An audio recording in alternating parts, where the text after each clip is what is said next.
Cari gadget murah berkualitas? Di Jagojetin aja. Gadget murah dan berkualitas hanya di jagojet.com. Jagoan gadget Indonesia.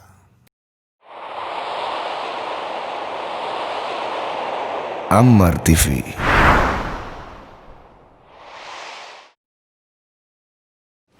Bismillahirrahmanirrahim. Assalamualaikum warahmatullahi wabarakatuh.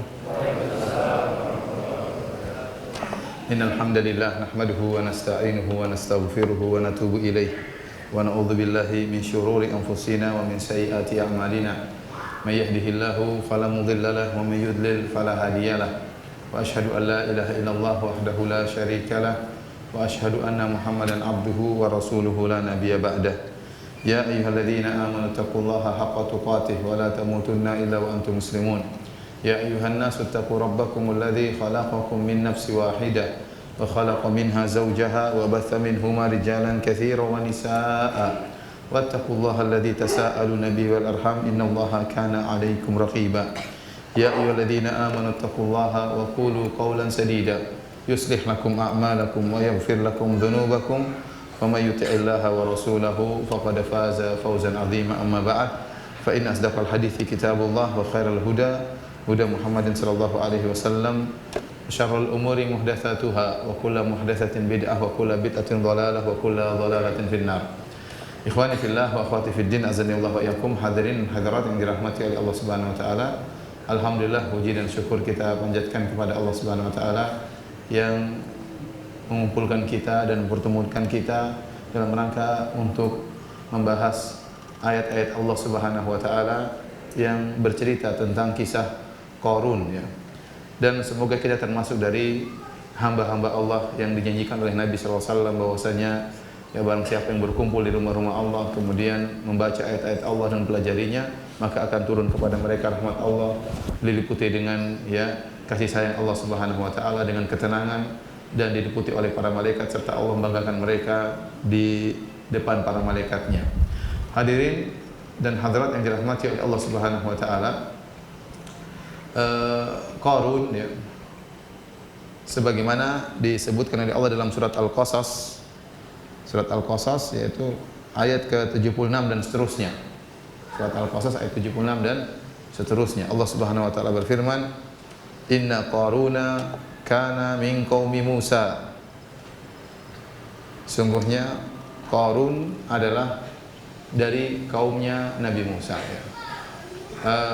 Allah Subhanahu wa taala mengirim Nabi Musa, ya, ke Fir'aun, ke Haman dan Qarun, namun mereka sombong, mereka kafir.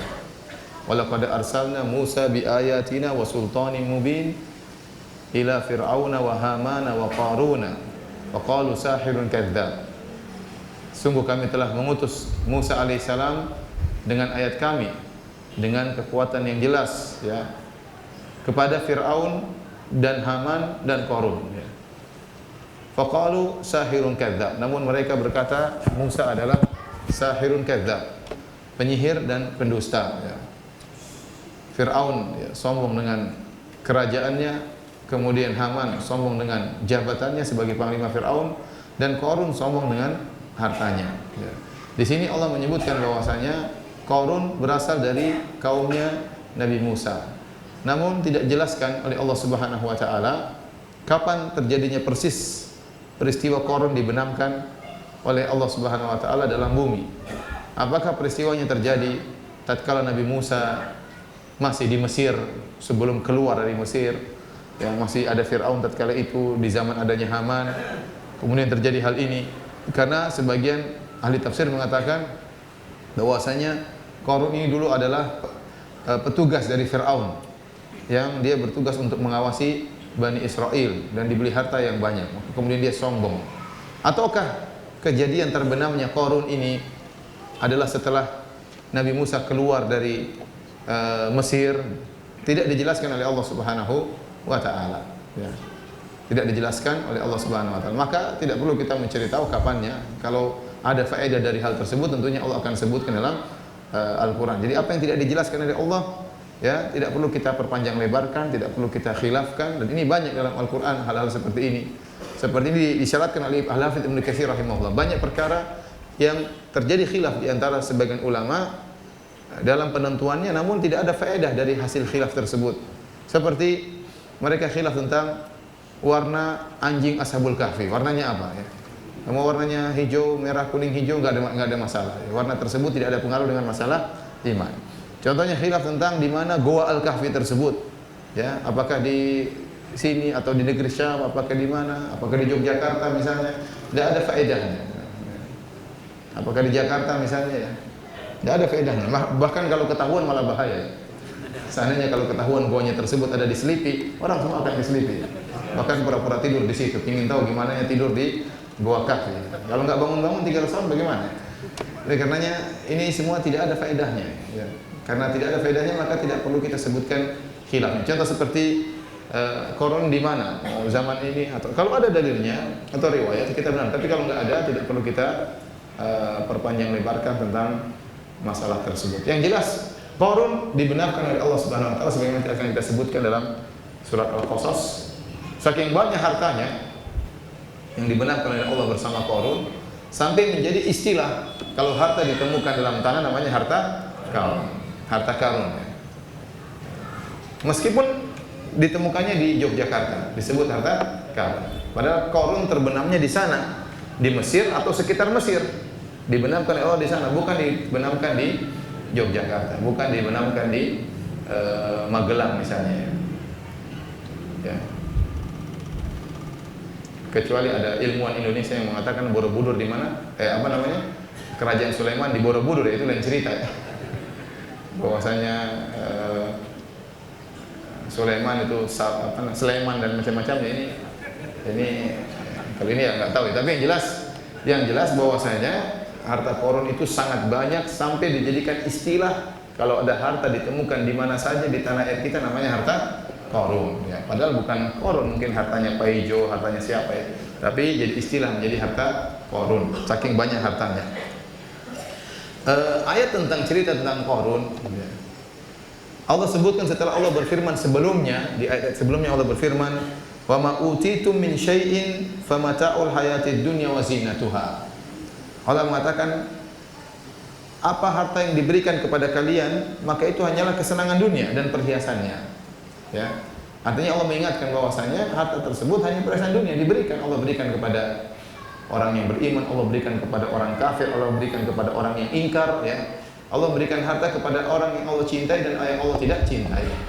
Ya, bukan sebagai dalil bahwasanya kalau orang diberi harta maka dia dipilih oleh Allah, maka dia disayang oleh Allah Subhanahu Wa Taala. Ya, dan ini sudah Allah jelaskan dalam ayat-ayat yang lain. Ya. Wa ammal insanu idza mabtalahu wa qadara alaihi rizqahu fayaqulu rabbi ahanan. Yang sebelumnya wa ammal insanu idza mabtalahu rabbuhu. Ya, sesungguhnya manusia kalau diberi oleh Allah Subhanahu wa taala, ya, kemudian fa akramahu wa na'amahu, diberikan harta, diberikan kenikmatan, fayaqulu rabbi, ya, akraman, Allah telah memuliakan aku. Wa amma idza mabtalahu fa qadara alaihi rizqahu, kemudian kalau Allah uji dia, Allah sempitkan rezekinya, fayaqulu rabbi ahanan, maka dia berkata Allah menghinakan aku, Allah merendahkan aku. Kata Allah, kalla, sekali-sekali tidak. Harta itu bukan bukti Allah cinta kepada seorang, atau sebaliknya bukan bukti Allah benci kepada seseorang. Maka tatkala orang-orang musyrikin Quraisy mereka bangga dengan harta mereka, Allah mengatakan, ya, wa ma utitum min syai'in famata'ul hayatid dunya wa zinatuha. Apa yang kalian dapatkan berupa harta itu hanyalah perhiasan dunia, hanyalah harta dunia, tidak menunjukkan akan sesuatu. Maka kemudian Allah sebutkan tentang kisah Qarun. Allah ingin bantah pemahaman orang musyrikin bahwasanya kalian kaya bukan berarti kalian selamat. Ada orang lebih kaya dari kalian, itu Qarun. Ya, orang tokoh yang sangat kaya raya namun dibenarkan oleh Allah Subhanahu wa taala dalam bumi. Kenapa? Karena dia kufur dan ingkar kepada Allah Subhanahu wa taala. Ya. Saya bacakan perkataan Imam Al-Qurtubi dalam tafsirnya. Ya. Kata Imam Al-Qurtubi rahimahullah, bayyana anna Qaruna utitaha wa ghtarra biha wa lam ta'simhu min adabillah kama lam ta'sim fir'auna wa lastum ayyuhal musyrikuna bi aktsara adadan wa malan min Qaruna fir'aun. Kata Imam Al-Qurtubi, Allah menjelaskan bahwasanya Qarun telah diberikan harta dunia dan dia telah terpedaya dengan harta tersebut. namun harta tersebut tidak bisa menyelamatkan dia dari azab Allah. Sebagaimana tidak bisa juga menyelamatkan Fir'aun. Kerajaannya, kekayaan tidak bisa menyelamatkan Fir'aun. Dan kalian wahai orang-orang musyrikin, tidak lebih banyak harta kalian daripada Qarun dan Fir'aun. Falam yanfa' Fir'auna junuduhu wa amwaluhu wa lam yanfa' Qaruna qarabatuhu min Musa wala kunuzuhu. Maka Fir'aun tidak bermanfaat pasukannya dan hartanya tidak bermanfaat bagi dia, tetap saja ditenggelamkan oleh Allah Subhanahu wa taala di lautan, ya. Demikian juga Qarun, hartanya, hubungan kekerabatannya dengan Nabi Musa alaihissalam, ya, hartanya yang begitu banyak tidak bermanfaat bagi dia, tidak bisa menyelamatkan dia dan ditenggelamkan dalam bumi. Baik, siapakah Qarun ini? Qarun ini ada khilaf di kalangan para ahli tafsir. Yang jelas dia adalah dari kaum Nabi Musa alaihi salam. Tapi apa sejauh mana hubungannya dengan Nabi Musa? Kata Al-Qurtubi, qala an-Nakhai wa Qatadah wa ghairuhuma kana ibna ammi Musa. Sungguhnya berkata Nakhai dan Qatadah dan selain keduanya dari para ulama salaf, mereka mengatakan Qarun adalah sepupunya Nabi Musa. Sepupunya Nabi Musa. Namanya adalah Qarun bin Yashar bin Qahith bin Lawi bin Ya'qub. Kembali kepada Nabi Ya'qub alaihissalam. Jadi namanya Qarun bin Yashar bin Qahith. Adapun Musa namanya Musa bin Imran bin Qahith. Jadi satu kakek. Satu kakek namanya Qahith. Qahith itu punya anak, di antaranya Yashar dan Imran. Yashar punya anak Qarun, Imran punya anak Nabi Musa alaihissalam. Jadi Qarun adalah sepupunya Nabi Musa alaihissalam. Ini pendapat jumhur ahli tafsir. Jumhur ahli tafsir mengatakan bahwasanya Qarun adalah sepupunya Nabi Musa alaihissalam. Kemudian pendapat yang lain, qala Ibnu Ishaq berpendapat kana amma Musa li abin wa ummin, bahwasanya Qarun adalah pamannya Nabi Musa. Jadi bukan sepupunya tapi pamannya. Ada yang mengatakan ibna khalatihi, ya, adalah anak dari bibinya. Ya, kalau tadi anak dari saudara kandung bapaknya Nabi Musa, sekarang dia mengatakan anak dari saudari kandung bibinya Nabi Musa. Anak bibi, ada yang mengatakan anak paman. Tetapi pendapat jumhur mufassirin mengatakan bahwasanya Qarun adalah anak dari pamannya, yaitu sepupunya Nabi Musa alaihissalam. Kemudian kata Allah Subhanahu wa taala, "Inna Qaruna kana min qaumi Musa fabagha alaihim." Bahwasanya Qarun adalah dari kaum Musa, fabagha alaihim, kemudian dia berbuat baghyu.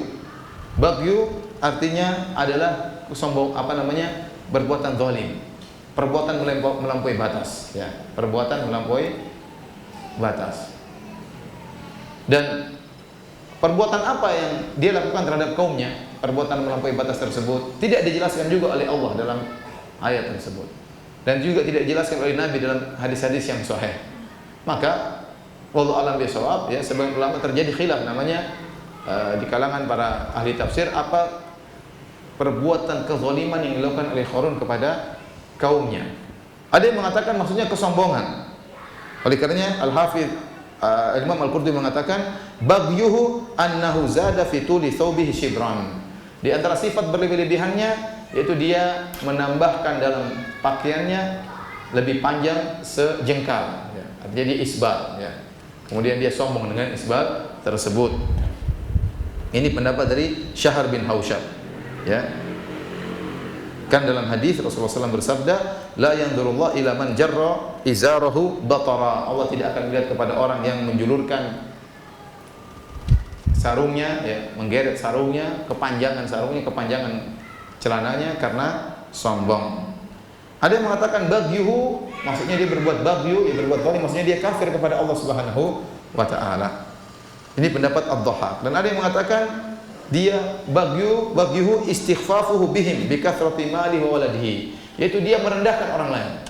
Dia merendahkan kaum Nabi Musa. Kenapa? Karena dia punya harta yang banyak dan dia punya anak yang banyak, sehingga membuat dia sombong dan angkuh dan dia merendahkan kaum Nabi Musa, ya. Di mana Allah telah berikan dia begitu banyak harta. Wallahu a'lam bishawab. Yang jelas ini tafsiran bisa jadi benar semua, karena harta memang sangat mudah membuat orang sombong dan angkuh, sehingga tatkala dia memiliki harta yang banyak maka akan tampak dari penampilannya akan tampak dari pakaiannya, tampak dari ucapan yang merendahkan orang lain, menghina orang lain, dan akhirnya membuat dia kufur kepada Allah Subhanahu wa taala. Ini yang disebut oleh para ulama dengan ikhtilaf tanawwu. Jadi kalau untuk kaidah dalam masalah fikih, kebanyakan khilaf yang ada di kalangan para ulama yaitu khilaf tadad. Khilaf tadad artinya khilaf kontradiksi.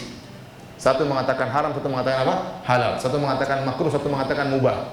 Ini tidak bisa dikompromikan. Masing-masing punya pendapat yang berbeda dengan pendapat yang lainnya. Ini dalam khilaf fikih kebanyakannya seperti itu.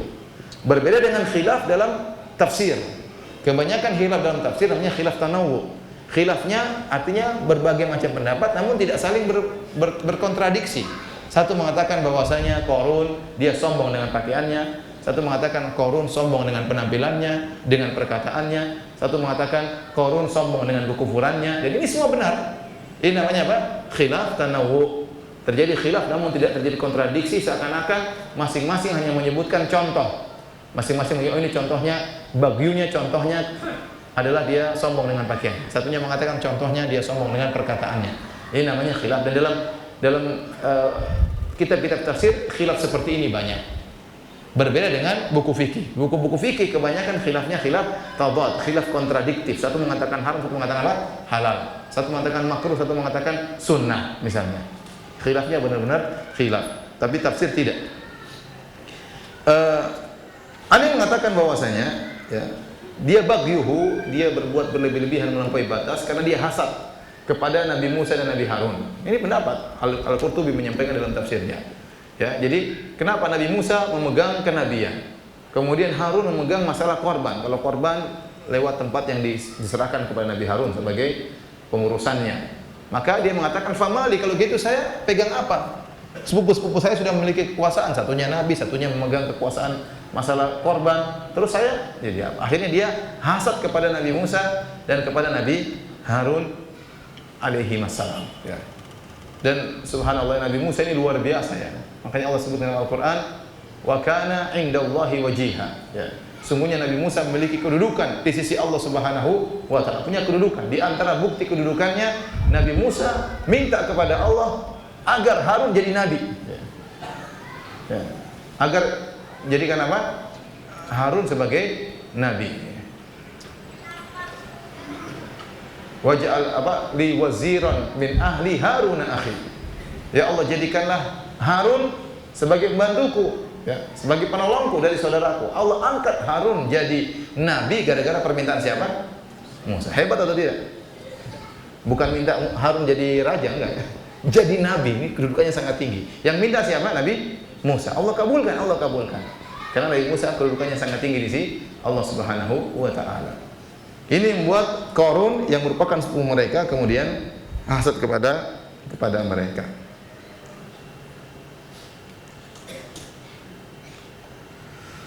Tapi ada yang mengatakan tadi Qarun adalah pekerja Fir'aun.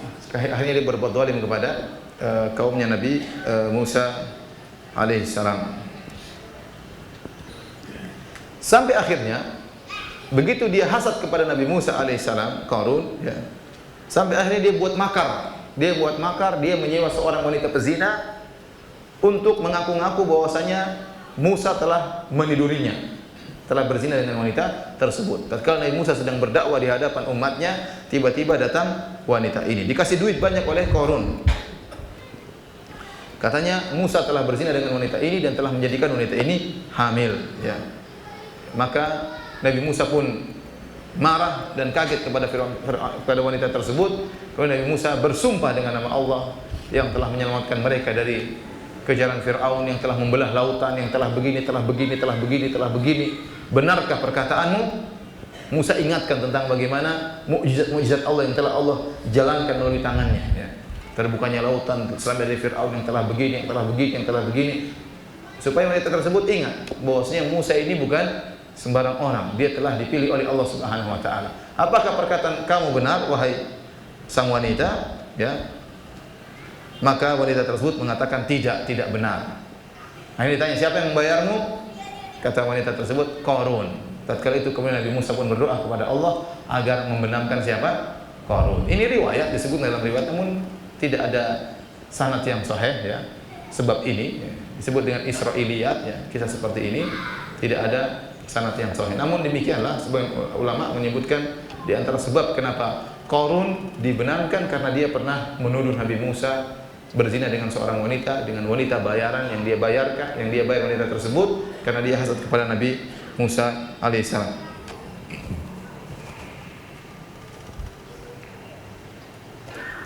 Kemudian kata Allah Subhanahu wa taala, "Wa atainahu minal kunuzi ma inna mafatihahu." Kata Allah Subhanahu wa taala, sungguhnya kami telah memberikan kepada Qarun, ya, wa atainahu minal kunuzi ma inna mafatihahu latanu bil usbati ulil quwwah. Sungguhnya kami telah berikan kepada Qarun harta kunuz, itu harta yang dikumpulkan, kanz, ya, yang kunci-kuncinya memberatkan usbah, itu sekelompok lelaki ulil quwwah yang kuat-kuat. Ini baru kunci-kuncinya. Idz qala lahu qaumu la tafrah, tatkala kaumnya berkata kepada dia, jangan kau sombong. Innallaha la yuhibbul farihin. Sungguhnya Allah tidak suka dengan orang-orang yang sombong. Jadi inilah yang membuat Qarun sombong dan angkuh karena harta yang dia miliki begitu banyak, ya.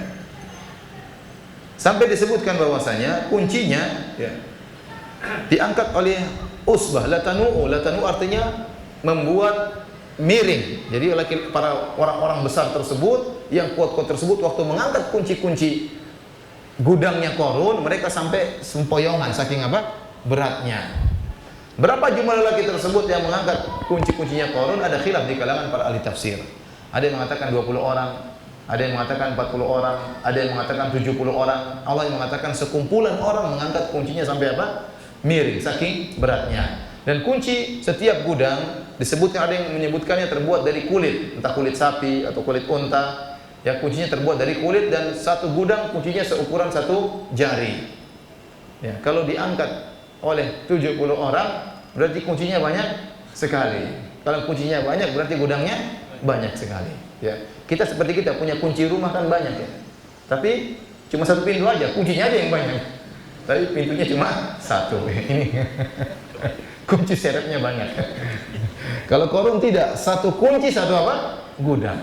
Bahkan disebut dalam sebagian ahli tafsir bahwasanya kalau Qarun lagi sedang keluar, tidak ada anak-anak buahnya, maka dipikulkanlah kunci-kunci tersebut ala sitina baglan, 60 begol. Begol semacam himar, lebih tinggi daripada himar, lebih kecil daripada kuda. Disuruh pikul itu 70 ekor himar untuk mikul apa? Kunci-kuncinya. Ini menunjukkan hartanya sangat banyak, ya. Satu gudang tidak tahu besarnya seperti apa. Yang jelas itu kuncinya saja sudah memberatkan puluhan laki-laki yang mengangkat kunci-kunci tersebut.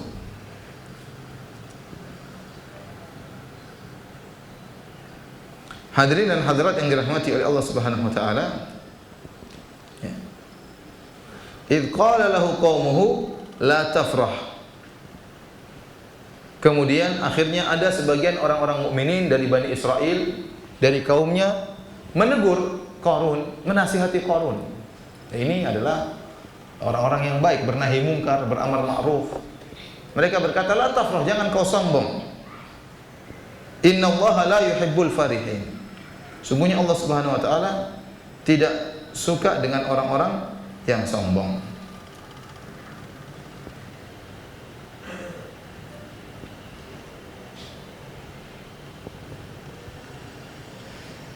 Jadi Qarun ditegur oleh kaumnya, ini teguran yang sangat baik, ya. Jangan kau sombong, sungguhnya orang-orang Allah tidak menyukai dengan orang-orang yang sombong. Dan di antara hal yang membuat orang cepat sombong adalah harta yang banyak. Jangankan harta, baju yang indah saja bisa membuat orang sombong. Bahkan dalam hadis disebutkan, dalam hadis yang sahih, bagaimana Allah membenamkan seorang yang sombong karena pakaiannya.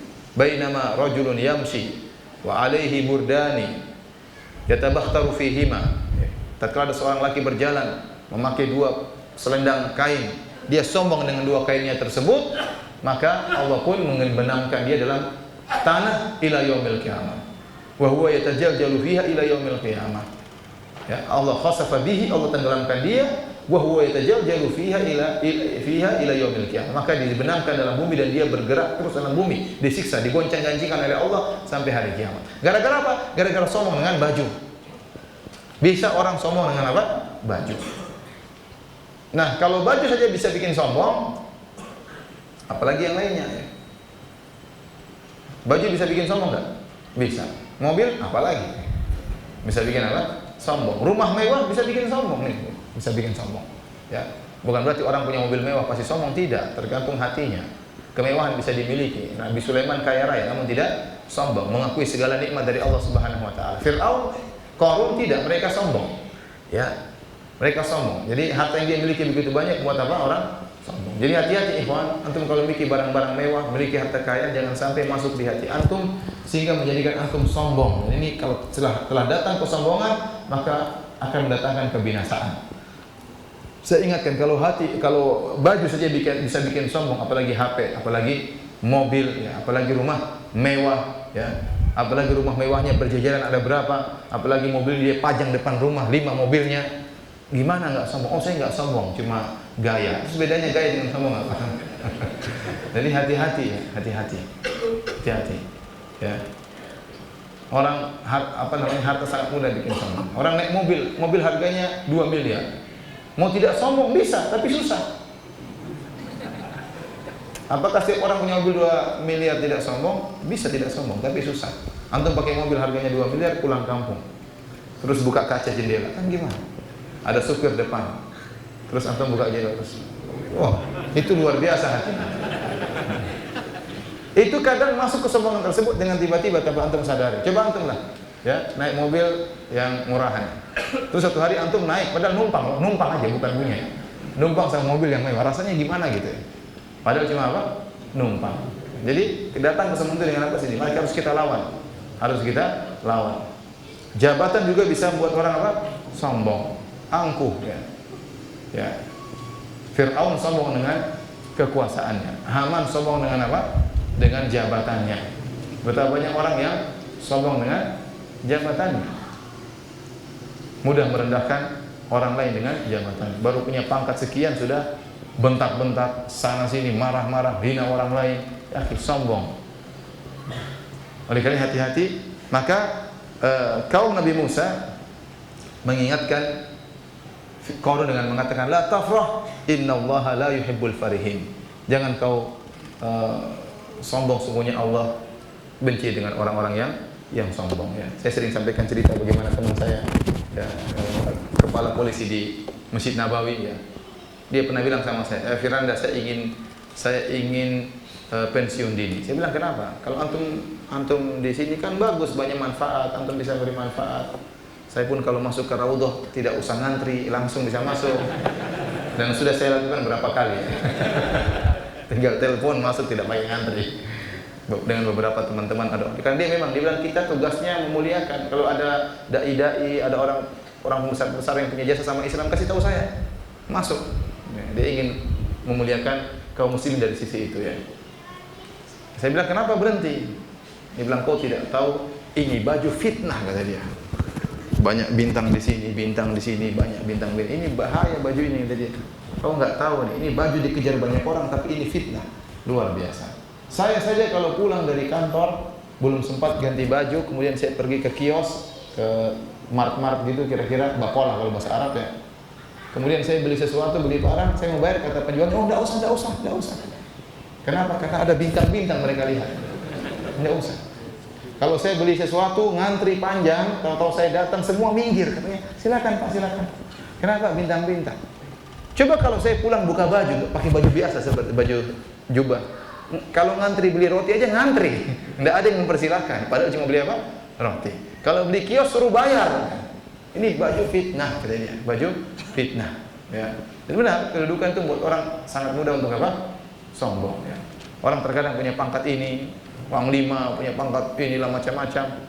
Ya, akhi subhanallah, terkadang sombong dengan pangkat tersebut. Dia lupa bahwasanya jabatannya tersebut akan segera sirna. Dia akan meninggal dunia dan selesai. Ya. Terus teman saya cerita, ada teman saya punya kedudukan pangkat yang tinggi. Ya, saya tidak usah sebutkan pangkatnya. Intinya pangkatnya tinggi. dan dia ngaji. Ya, maka dia pun mengajak temannya yang pangkatnya tinggi juga untuk ikut ngaji. Akhirnya temannya itu mau. Akhirnya ngaji di salah satu pengajian. Sampai pada tanya jawab. Pada fase tanya jawab. Tanya jawab biasa ikhwan-ikhwan kan ngirim kertas lewat orang di depannya. Sampai pada orang pangkat tinggi tersebut disuruh bawa ke depan. Dia biasa merintah orang kan, bilang kasih sendiri. Dia nggak mau. Ikhwan-ikhwan kan nggak tahu kalau dia ini pangkatnya tinggi. Tetap aja, itu kasih ke depan. Akhirnya dia kasih. Dengan terpaksa, dia pun kasih ke depan. Dia lama kemudian dia itu lagi. Dia pegang, dia taruh di bawah. Nggak mau dia. Nggak mau dia kasih ke depan. Kenapa? Angkuhnya. Tidak mau dia, tidak mau diperintah. Ya ini tolong menolong kasih ke saudara. Ikhwan-ikhwan nggak peduli. Itu taruh ke depan sana. Kata teman saya yang pangkatnya tinggi lagi, setelah itu teman saya nggak mau ngaji lagi. Ya kalau dia pangkat pakai bintang-bintang ya pasti orang tidak berani nyuruh demikian. Namun ya maksud saya jabatan, ya harta, ya itu bisa buat orang sangat mudah sombong, dan sombong ini pintunya banyak ya. Nasab ya. Yang paling parah kata Nabi SAW, ailun mustakbir, miskin tapi sombong. Ada orang, saya ini keturunan raja, darah saya biru. Kerajaan mana? Ya sudah tumbang 1000 tahun yang lalu. Terus ngapain ente sombong? Ini namanya ailun mustakbir, miskin tapi sombong. Yang darah biru, birunya sudah hancur dari dulu. Terus apa yang mau disombongkan? Oleh karena ikhwan fillah Allah yakum, maka nasihat dari kaum Nabi Musa benar, la tafrah, innallaha la yuhibbul farihin. Ini nasihat yang sangat indah. Jangan kau sombong.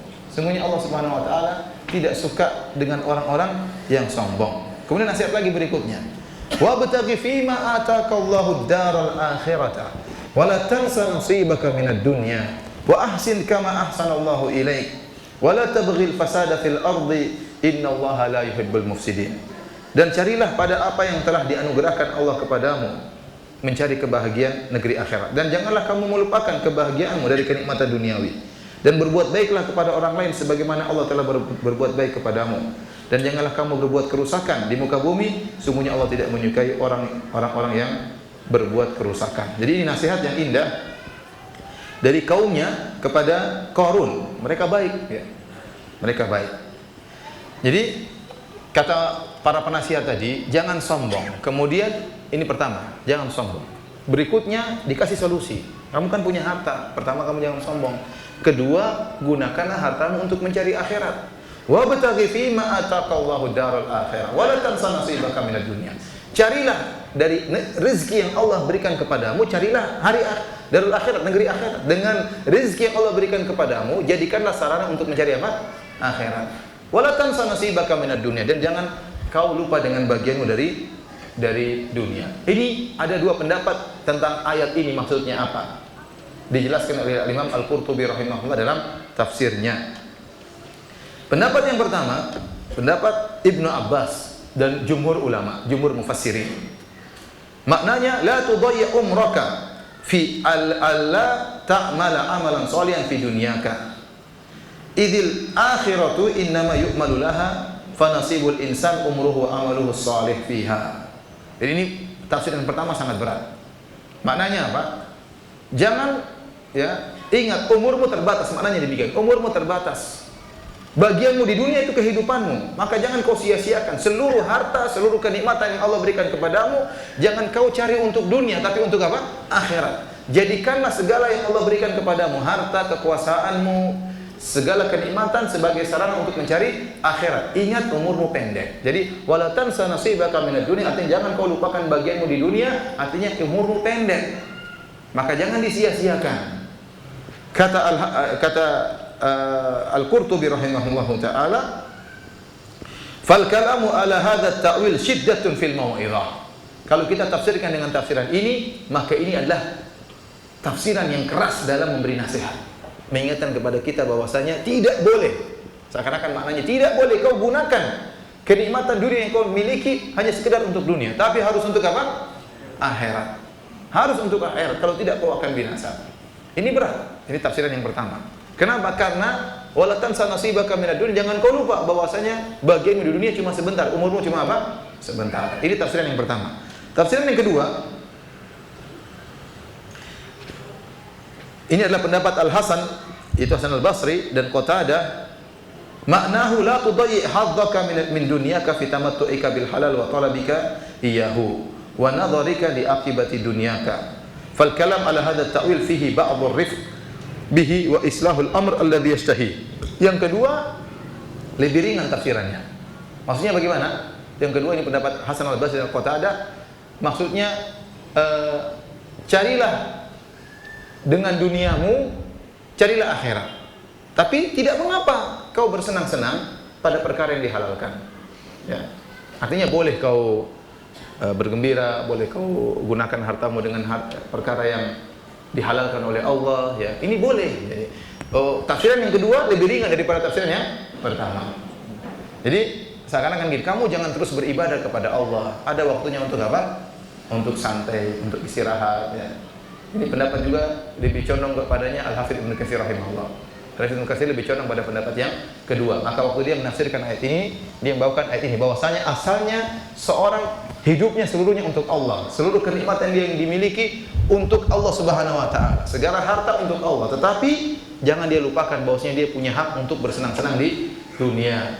Dan dia bawakan hadis Nabi sallallahu alaihi wasallam tatkala Salman Al-Farisi menasihati Abu Darda dengan berkata, "Inna li rabbika 'alaika haqqan wa li jasadika 'alaika haqqan wa li ahlika 'alaika haqqan wa li zawrika 'alaika haqqan fa'ati kulli dhi haqqin haqqah." Kata Salman kepada Abu Darda, "Wahai Abu Darda, Rabbmu punya hak. Tetapi ingat, jasadmu, badanmu juga punya hak untuk istirahat. Istrimu juga punya hak untuk kau mesrai, untuk kau gauli, dia punya hak. Anak-anakmu juga punya hak untuk kau sayangi dan tamumu juga punya hak untuk kau jamu. Maka berikanlah hak kepada setiap yang memiliki hak tersebut." Maksudnya jangan berlebihan, karena konteks hadis ini datang tatkala Abu Darda saking cintanya beribadah, sibuknya beribadah sampai lupa dengan istrinya. Ya. Sehingga waktu Salman mengunjungi rumah Abu Darda, dia mendapati Ummu Darda mutabaddilah, pakaiannya tidak rapi. Maka dia heran, kok begini, harusnya kan istri rapi kalau ingin menyambut apa? Suaminya. Maka Ummu Darda mengatakan, "Akhuka Abu Darda laisa lahu hajatun ila dunya." Saudaramu Abu Darda, wahai Salman, saudaramu, temanmu Abu Darda itu tidak punya kebutuhan dengan dunia. Artinya dia cuek sama saya. Maka Salman mengerti, ini kesalahan dari Abu Darda. Bahwasanya Islam adalah agama yang ada masing-masing diberikan porsinya. Tatkala berlebihan kepada salah satu porsi akan menumbalkan porsi yang lain, menjadikan korban porsi yang lain. Maka Salman menunggu Abu Darda pulang. Waktu pulang, Abu Darda kemudian menyiapkan makanan Salman untuk menjamu Salman. Maka kata Abu Darda, "Silakan makan." Kata Salman, "Saya tidak makan kecuali kau juga makan." Kata Abu Darda, "Saya lagi puasa." Sudah, ya, rajin puasa, rajin sholat malam, ya, sampai istrinya ya terbengkalai. Kemudian kata Salman, "Saya tidak akan makan kecuali kau juga ikut makan. Buka puasamu." Akhirnya Abu Darda buka apa? Puasa. Ini untuk mengingatkan kepada Abu Darda, jasadmu juga punya hak. Jangan puasa terus ya. Karena kau juga butuh istirahat. Islam itu ada porsinya. Kemudian Salman sengaja tidur di situ. Baru awal-awal malam Abu Darda ingin sholat malam, subhanallah. Saking semangatnya, saking lezatnya beribadah kepada Allah, sampai istrinya kurang dia pedulikan. Radhiyallahu taala anhu ya. Ini luar biasa. Oleh karenanya kita tidak boleh beribadah dengan hawa nafsu. Saya lezat kalau begini, ente lezat tapi istrimu perlu perhatian. Saya senang kalau berziarah, ketemu teman-teman, berdakwah sana sini. Ente lezat, tapi ente jangan egois. Ente punya kewajiban yang lain, punya anak, punya istri. Kalau enggak jangan kawin, kalau begitu caranya. Dia sudah kawin, punya tanggung jawab ya. Karena terkadang orang beribadah dengan apa? Hawa nafsu ya, ingin sana. Ada yang ingin ngaji terus, lezat ngaji, tapi anak istri perlu perhatian. Ya. Akhirnya baru awal malam ingin sholat, kata Salman, belum waktunya. Bangun lagi kedua kalinya di waktu berikutnya, kata Salman, belum waktunya. Waktu ketiga kalinya sudah waktu untuk sholat malam, baru mereka pun sholat malam. Akhirnya Abu Darda ngelapor kepada Nabi tentang nasihat Salman, bahwasanya Rabbmu punya hak, anakmu punya hak, istrimu punya hak, badanmu punya hak, tamumu juga punya hak, masing-masing diberikan haknya. Ya, maka Rasulullah SAW membenarkan perkataan Salman. Kata Rasulullah SAW, "Shadaqa Salman." Telah benar siapa? Salman. Telah benar Salman Al-Farisi radhiyallahu taala. Tapi antum ingat, antum jangan kemudian suudzon kepada Abu Darda. Abu Darda setelah itu luar biasa. Sampai disebut dalam riwayat, setelah Abu Darda meninggal, Ummu Darda ingin dilamar oleh seorang sahabat yang lain. Dia tidak mau. Kenapa? Dia bilang seorang wanita di akhirat bersama suaminya yang terakhir. Dia tidak mau nikah lagi gara-gara saking cinta kepada siapa? Abu Darda. Mungkin setelah itu Abu Darda berubah jadi sangat indah kehidupan dia dengan siapa? Istrinya. Jadi hadirin dan hadirat yang dirahmati Allah Subhanahu wa taala, tafsiran kedua ini yang dipilih Al-Hafidz Ibnu Katsir rahimahullah, bahwasanya asalnya kita berusaha mencari akhirat. Tapi jangan lupa ada bagian dunia yang boleh kamu nikmati. Ada bagian dunia, istri, anak-anak, boleh memberi baju yang indah, boleh membeli kendaraan yang indah, tapi jangan sampai pada derajat sombong. Ini kedua mungkin lebih rifq, lebih arfaq, lebih lembut. Pendapat yang kedua lebih ringan. Tapi kalau pendapat yang pertama, ingat seluruhnya harus karena Allah Subhanahu wa taala. Umurmu terbatas, kan ngeri kalau gitu. Kamu bakalan mati. Jangan sampai malas-malasan. Seluruhnya untuk apa? Allah. Itu berat. Yang kedua masih apa? Lebih ringan.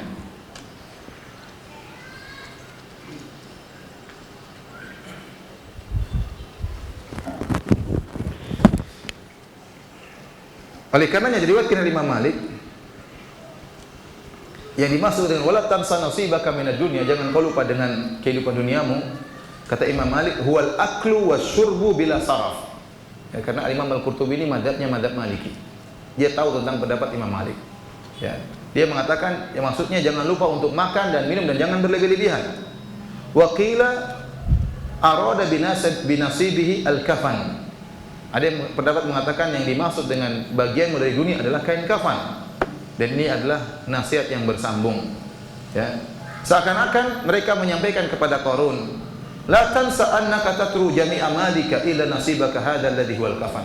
Seakan-akan ini berat nasihat ini. Seakan-akan kaum Nabi Musa mengatakan, wahai Qarun, kau sekarang hartamu banyak, jangan kau lupa bagianmu dari dunia ini, itu kain kafanmu. Seluruh harta yang kau miliki kau tinggalkan, kau tidak akan hidup selama-lamanya. Ya. Allah menyebutkan tentang orang kafir, kata Allah, alladzi jama'a mala wa addada yahsabu anna malahu akhlada. Itu orang yang mengumpulkan harta dan menghitung-hitungnya. Dia menyangka bahwasanya hartanya akan mengekalkan dia. Kalla, sekali-sekali tidak. La yumbadanna fil hutam, akan dilemparkan dalam neraka jahanam. Jadi harta yang dikumpulkan oleh mereka tidak akan menambah umur mereka meskipun hanya sedetik, tidak akan menambah. Antum kira kalau antum punya rumah 10 berarti umur bertambah? Tidak. Jangan-jangan umur semakin menyusut. Antum menyangka bahwasanya punya mobil 5 akan menambah umur Anda? Sama sekali tidak. Tidak. Bisa jadi semakin banyak pikiran, banyak pusing, banyak. Antum kira punya usaha lebih banyak, punya perusahaan 10 semakin tambah umur? Jawabannya tidak. Mungkin semakin bikin semakin cepat beruban ya, dan macam-macam. Jadi harta yang kita kumpulkan sebanyak apapun tidak akan menambah umur kita meskipun hanya sedetik. Idza jaa ajaluhum la yastaqdimuna sa'atan wa la yastakhirun. Kalau telah datang ajal mereka tidak bisa dimajukan, tidak bisa diundurkan meskipun hanya sekejap, tidak ada. Waktunya ajal datang maka tiba. Maka kata mereka kepada Qarun, hartamu yang banyak ini akan kau tinggalkan dan tinggal bagianmu di dunia itu kain kafan. Itu yang akan kau bawa di alam barzakhmu, di alam kuburmu. Ya, adapun yang lainnya tidak akan kau bawa. Mobilmu akan kau tinggal, rumahmu akan kau tinggal, hartamu, anak buahmu akan kau tinggal. Oleh karenanya seorang penyair berkata seorang penyair, wahiyal qanaatu la tabghi biha badalan fiha an-na'im wa fiha rahatul badani. Itulah qanaah, sifat qanaah. La tabghi biha badalan, jangan kau cari ganti dari qanaah. Kalau kau sudah punya qanaah, simpan, jangan ganti dengan yang lainnya. Kenapa? Fiha an-na'im wa fiha rahatul badani. Dalam qanaah tersebut ada kenikmatan dan ada ketentraman hati. Kalau orang sudah qanaah, dia bahagia, dia tentram. Kenapa? Dia puas. Kenapa orang kaya susah hidupnya? Sebagian mereka susah hidup karena mereka tidak puas, ingin mencari dan bernafsu, ambisi, sehingga sering di antara mereka jadi budak dunia, jadi hamba dunia dan hamba dinar dan dirham. Undur liman malakat dunia bi ajma'iha, hal roha minha bi ghairil qutni wal kafani. Lihatlah terhadap orang yang memiliki dunia. Waktu dia meninggal, apa yang dia bawa? Bukankah dia meninggalkan seluruh hartanya? Yang dia bawa cuma apa? Kafan dan kain yang melipat, yang kain kutun yang digunakan untuk mengkafaninya. Inilah hakikat dari manusia. Sekaya apapun tidak akan ada harta yang dia bawa. Maka jangan lupa dunia ini akan engkau tinggalkan, wahai Qarun. Ini nasihat yang luar biasa dari kaum Nabi Musa kepada Qarun. Kemudian mereka menasihati lagi, wa ahsin kama ahsanallahu ilaik. Mereka ingatkan itu, kau kaya itu karena kebaikan Allah kepada engkau. Maka harusnya kau berbuat baik kepada hamba-hamba Allah yang lain. Dan kau berbuat baik kepada Allah, beribadah dengan Allah sebagai seorang hamba yang bersyukur. Harusnya demikian. Ya. Namun kenyataannya, saya katakan, orang yang diberi ujian harta dengan kaya raya itu susah untuk bersyukur. Saya sering sampaikan bahwasanya jangan kita menyangka bahwasanya ujian itu hanyalah kemiskinan, kekurangan, sakit, bahkan kehidupan mewah, kekayaan itu juga ujian. Makanya Allah mengatakan, kullu nafsin dha'iqatul maut wa nabluukum bisyarri wal khairi fitnah wa ilaina turja'un. Kata Allah, setiap yang bernyawa pasti akan merasakan kematian. Dan kami akan menguji kalian. Kata Allah, wa nabluukum, kami akan uji kalian. Bisyarri wal khairi fitnah, kami uji kalian dengan keburukan dan dengan kebaikan sebagai fitnah, sebagai ujian. Wa ilaina turja'un, setelah itu kalian akan dikembalikan kepadaku. Jadi Allah menyatakan ujian dengan keburukan itu ujian, dengan kebaikan juga ujian. Sebagian orang menyangka bahwasanya kemiskinan, kesusahan, sakit, kurang harta itu ujian. Hanya itu. Mereka menyangka kekayaan, kesehatan, waktu luang itu bukan ujian. Ternyata itu juga ujian. Allah namakan ujian, dan kebanyakan orang diuji dengan kemiskinan, dia lulus dari ujian tersebut. Makanya Nabi mengatakan, ittala'tu fil jannah fawajadtu aktsara ahliha al-fuqara. Aku melihat isi surga dan aku dapati kebanyakan penghuninya adalah orang-orang miskin. Kenapa? Orang kaya susah untuk lulus dari ujian. Allah berfirman terhadap Nabi Sulaiman. Kata Allah, "I'malu ala Dawud syukran wa qalilun min ibadiyas syakur." Wahai Sulaiman, beramal solehlah dengan nikmat yang aku berikan kepada engkau sebagai bentuk syukur kepada Allah. Namun kata Allah, "Wa qalilun min ibadiyas syakur." Hanya sedikit dari hamba-hambaku yang bersyukur. Kebanyakan orang diberi ujian harta tidak bersyukur, kebanyakannya sombong, angkuh, ya. Meremehkan orang lain, lupa daratan, lupa beribadah kepada Allah, terlalu banyak kenikmatan yang dia rasakan, sibuk jalan-jalan, sibuk ke sana sini, sibuk milih mobil baru, sibuk bikin rumah baru. Antum kira bikin rumah tidak makan waktu banyak. Sehingga waktunya habis, kapan baca Qur'annya, kapan ininya, kapan anunya. Kenapa? Terlalu banyak dunia yang dia sibuk menyibukkan dirinya, melalaikan dia. Sehingga akhirnya dia menjadi hamba yang tidak bersyukur. Karenanya banyak orang diuji dengan kekayaan tidak lulus. Kebanyakan orang diuji dengan kemiskinan apa? Lulus, ya. Tapi kalau disuruh milih mana? Disuruh diuji dengan kemiskinan atau kekayaan? Dengan kekayaan, tetap saja ngeyel, ya. Jadi kata Allah Subhanahu wa taala, wa ahsin kama ahsanallahu ilaik. Jadi ini nasihat dari kaum Nabi Musa kepada Qarun. Kau berbuat baiklah, Allah telah berbuat baik kepada engkau. Jangan kau lupa daratan, jangan kau lupa diri. Ini semua kebaikan Allah kepadamu. Maka berbuat baiklah kepada hamba-hamba Allah yang lain, dan berbuat baiklah kepada Allah, berbuat ihsan tatkala beribadah.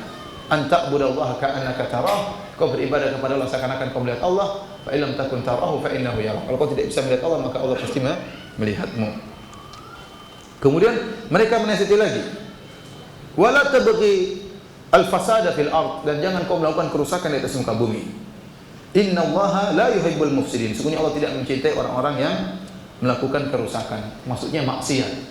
Jadi kalau disebut oleh Allah kerusakan, maksudnya apa? Maksiat, karena maksiat itu kerusakan. Kerusakan secara maknawi, namun menimbulkan kerusakan secara hakiki. Makanya Allah mengatakan, wa idza qila lahum la tufsidu fil ardi qalu innama nahnu muslihun. Ala innahum humul mufsidun. Kata Allah tatkala dikatakan kepada mereka orang-orang munafik, janganlah kalian melakukan kerusakan di atas muka bumi. Kata mereka, justru kami melakukan kebaikan. Kata Allah, ketahuilah justru mereka itulah para perusak. Orang munafik melakukan kerusakan dengan apa? Dengan kekufuran, dengan kemaksiatan, bukan merusak rumah, bukan merusak benda, tapi Allah namakan mereka perusak. Kenapa? Karena mereka terjerumus dalam apa? Kekufuran. Jadi maksiat adalah kerusakan, dan itu mengakibatkan kerusakan juga di alam. Makanya Allah mengatakan, "Dhaharul fasadu fil barri wal bahri bima kasabat aydin nas liyudhiqahum ba'dalladzi amilu la'allahum yarji'un." Telah nampak kerusakan di daratan dan di lautan akibat ulah perbuatan manusia, akibat maksiat yang mereka lakukan. Jadi maksiat mengakibatkan kerusakan juga di bumi. Dengan adanya maksiat, kaum muslimin terjerumus dalam maksiat, akhirnya kekurangan harta, ekonomi sulit, terjadi pemberontakan, terjadi kemiskinan dan macam-macam. Gara-gara apa? Maksiat. Ya, adapun kalau bertakwa kepada Allah, maka Allah bukakan pintu-pintu harta dari langit maupun dari bumi. Setelah nasihat yang panjang tersebut, tadi nasihat panjang, jangan sombong, jangan buat kerusakan, gunakanlah hartamu untuk di jalan Allah Subhanahu wa taala. Silakan bersenang-senang tapi jangan lupa kepada Allah Subhanahu wa taala. Jangan bermaksiat. Ya, kau akan kembali kepada Allah. Nasihat panjang dari kaum Nabi Musa kepada Qarun. Apa jawaban Qarun? Jawaban pendek tapi mematikan. Qarun mengatakan, "Innama utituhu ala ilmin indi." Kenapa sih kalian ini saya dapat karena saya punya ilmu. Selesai urusan. Ada yang mengatakan, maksudnya apa? Saya mendapatkan harta ini karena ilmu saya. Ada yang mengatakan karena Allah tahu kenapa kalian hasad sama saya. Allah tahu saya berhak dapat harta ini, kalian tidak berhak, saya tak berhak. Allah tahu mana yang berhak dapat apa? Harta. Ya sudah, itu ngapain ceramah dari tadi. Jadi dia mengucapkan kalimat yang pendek tapi menjengkelkannya. Innama utituhu ala ilmin indi. Saya ini punya harta ini semua karena saya punya ilmu. Ilmu, Allah tahu saya berhak dapat harta tersebut. Ada yang mengatakan ilmu karena saya punya ilmu dalam berdagang. Saya tahu bagaimana cara mendapatkan harta yang banyak. Ini perkataan orang yang ujub. Inilah orang yang ujub, orang yang lupa bahwasanya keberhasilan dia adalah semata-mata karena Allah. Bukan karena dia tidak punya andil, dia cuma berusaha, tapi keberhasilan semata-mata karena Allah. Ya. Makanya saya sering sampaikan bahwasanya ilmu tidak berbanding lurus dengan kecerdasan, dengan kepintaran. Jangan sampai orang mengatakan saya kaya karena saya pintar. Ya, kita bilang betapa banyak orang pintar tidak kaya. Betapa banyak orang pintar jadi anak buahnya orang yang tidak pintar. Ya. Ada orang tidak ngerti tentang kosinus, tentang integral, tidak ngerti tentang rumus-rumus, tahu-tahu kaya raya, cuma jualan bebek. Kaya raya. Ini yang satu hafal ini sampai rambutnya gundul, sampai botak, kepala putih, gajinya cuma sedikit ya. Laboratorium tiap hari, pintarnya luar biasa, tidak kaya-kaya. Ya. Ada yang mengatakan, saya kaya Ustadz karena saya banyak pengalaman, saya kerja sini, sehingga saya banyak pengalaman, saya bisa menciptakan kreasi kerjaan yang baru dan macam-macam. Kita bilang betapa banyak orang punya pengalaman tidak kaya-kaya. Pengalamannya jadi anak buah terus, gimana mau kaya? Tidak pernah jadi bos ya. Jadi jangan kita katakan ini adalah perkataan orang ujub. Dia lupa bahwasanya keberhasilan dia semata-mata dari siapa? Dari Allah. Dan Qarun ujub. Dan ujub ini mengantarkan kepada kesombongan. Kalau orang sudah ujub, dia lupa untuk bersyukur kepada Allah, sehingga kemudian dia masuk pada tahap berikutnya, yaitu sombong. Maka saya sering sampaikan, kelebihan yang Allah berikan kepada Anda bukan untuk disombongkan, tapi untuk disyukuri. Saya ulangi, kelebihan yang Allah berikan kepada seorang adalah untuk disyukuri, bukan untuk disombongkan, bukan untuk meremehkan orang lain. Ya. Innama utitu ala ilmin indi. Sebagian ahli tafsir mengatakan, Qarun mengatakan, saya ini punya harta banyak karena saya ahli kimia yang bisa merubah batu menjadi emas atau logam yang lain menjadi emas, sehingga dia punya harta yang kaya raya banyak. Namun pendapat ini dibantah oleh Al-Hafidz Ibnu Katsir rahimahullah taala. Beliau menjelaskan dalam tafsirnya bahwasanya tidak mungkin ada seorang mampu merubah suatu zat kepada zat yang lain, tidak mungkin. Dari batu menjadi emas tidak mungkin. Dari tongkat menjadi hewan misalnya tidak mungkin. Yang mau melakukan itu cuma Allah Subhanahu wa taala. Itulah sebabnya kenapa para penyihir Firaun kemudian masuk Islam, beriman kepada Nabi Musa, tatkala mereka tahu bahwasanya tongkat Nabi Musa benar-benar berubah menjadi ular. Adapun tongkat-tongkat mereka, tali-tali mereka hanyalah halusinasi. Yukhayyalu ilaihi min sihrim annaha tas'a. Dikhayalkan kepada Nabi Musa bahwasanya tongkat-tongkat tersebut bergerak-gerak, padahal itu hanyalah apa? Halusinasi, hanya tipuan mata.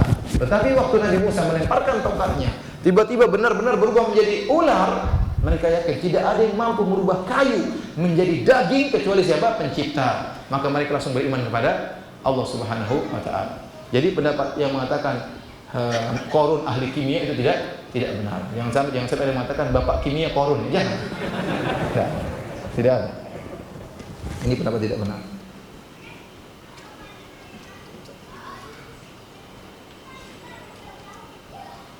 Maka Allah membantah perkataan Qarun tersebut. Ya. Kata Allah Subhanahu wa taala, "Awalam ya'lam anna Allah qad ahlaka min qablihi minal quruni man huwa ashaddu minhum quwwatan wa aktsaru jam'a wa la yus'alu an dzunubihil mujrimun." Kata Allah, apakah dia tidak mengetahui si Qarun bahwasanya Allah telah membinasakan orang-orang yang sebelum Qarun, sebelum Firaun, sebelum Qarun dan umat-umat tersebelum mereka yang lebih kuat dari Qarun dan lebih banyak hartanya. Ya. Allah bisa binasakan, jadi hartamu yang begitu banyak, ya, bukan berarti kau dipilih oleh Allah. Banyak orang-orang yang lebih hebat dari engkau ternyata dibinasakan oleh Allah Subhanahu wa taala. Berarti orang kaya bukan pilihan. Bukan berarti orang kaya itu dipilih oleh Allah Subhanahu wa taala. Tidak ada dalilnya. Mau kaya mau miskin yang penting takwa. Ya, jadi dia menyangka karena dia kaya maka dia akan selamat. Ini Allah tahu saya mulia maka saya berhak dapat apa? Dapat harta. Maka Allah mengatakan, apakah dia tidak mengetahui bahwasanya Allah telah membinasakan orang-orang sebelum dia yang lebih kuat dan lebih banyak kekayaannya. Kemudian kata Allah Subhanahu wa taala, "Wala yus'alu 'an dzunubihimul mujrimun." Kata Allah Subhanahu wa taala, dan tidaklah perlu ditanyakan kepada orang-orang yang berdosa itu tentang dosa-dosa mereka. Tidak usah tanya tentang dosa mereka, orang pendosa. Maksudnya apa? Ada beberapa pendapat di kalangan para ulama. Ada yang mengatakan mereka para pendosa tidak akan ditanya oleh Allah. Kenapa? Tidak perlu ditanya. Tidak perlu dihisab. Orang dihisab itu dihisab untuk bisa memajukan udzur. Karena setiap kita akan dihisab oleh Allah. Kenapa kau begini? Kenapa kau begitu? Akan ditanya oleh Allah. Dari mana kau dapatkan hartamu? Kemana kau habiskan? Maka seorang berusaha menyampaikan apa hujahnya. Dia sedang disidang oleh Allah, sedang diaudit oleh Allah Subhanahu wa taala. Seakan-akan Allah berkata, adapun para pendosa tidak perlu diaudit, jelas dosa-dosa mereka. Jadi mereka masuk neraka tanpa hisab. Ini pendapat sebagian ulama. Ada orang masuk surga tanpa hisab, mereka masuk neraka tanpa apa? Hisab. Langsung lemparkan neraka. Allah lebih tahu ya. Kenapa? Tidak usah diaudit-audit lagi, jelas mereka penghuni neraka jahanam. Kenapa? Kata Allah, apa mereka dikumpulkan yauma idzin zurqa. Ada ciri-ciri mereka. Mereka dikumpul dalam kondisi ketakutan sampai disebutkan mata mereka berwarna biru saking ketakutannya. Kalau orang pucat warnanya putih. Tidak, ini saking saking parahnya sampai berwarna apa? Berwarna biru.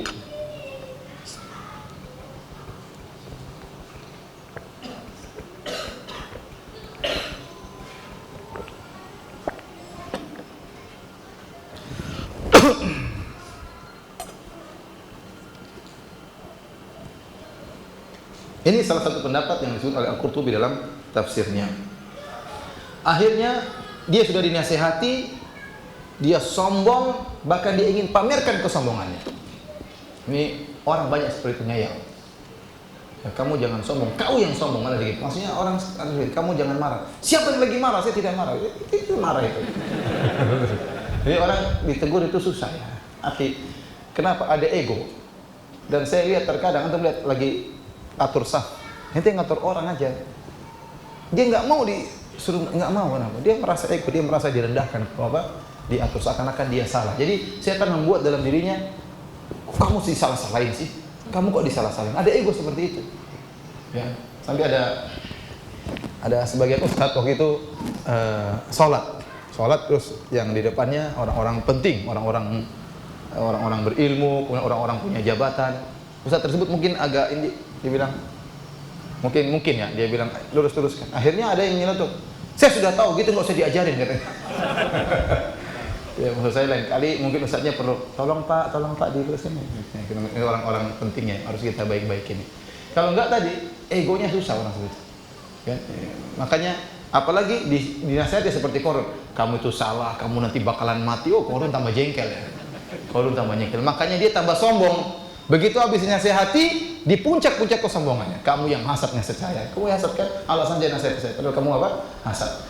Akhirnya apa kata Allah? Fakharaja ala qaumi fi zinatihi. Maka dia keluar bertemu dengan kaumnya di puncak-puncak perhiasannya. Ya, pakai baju yang sangat mewah, di puncak-puncak kesombongannya. Keluarkan semua anak buahnya, harta-hartanya, kunci-kuncinya semua dikeluarkan. Sampai membuat sebagian orang terpesona. Qala alladziina yuriduna al-hayata ad-dunya ya laita lana mithla ma utiya Qarun innahu ladzu hazzin azim. Maka berkatalah orang-orang yang mencari kehidupan dunia. Mereka berkata, seandainya Allah memberikan kepada kita harta sebagaimana diberikan kepada Qarun, sungguhnya telah mendapatkan bagian yang sangat besar. Wa qala alladziina utul ilma wailakum thawabullahi khairun liman amana wa amila shalihan wa la yulaqaha illa sabirun. Ada sekelompok yang lain yang beriman, yang diberi ilmu oleh Allah Subhanahu wa taala, yaitu dikatakan itu ahli-ahli ilmunya orang-orang Yahudi Bani Israel yang beriman kepada Allah. Kata mereka, wailakum, celaka kalian, thawabullahi khairun liman amana wa amila shalihan. Sungguhnya ganjaran Allah di akhirat lebih baik daripada ini semua bagi orang beriman dan beramal saleh. Wala yulaqaha illa sabirun, dan tidak mengucapkan hal ini kecuali orang yang sabar.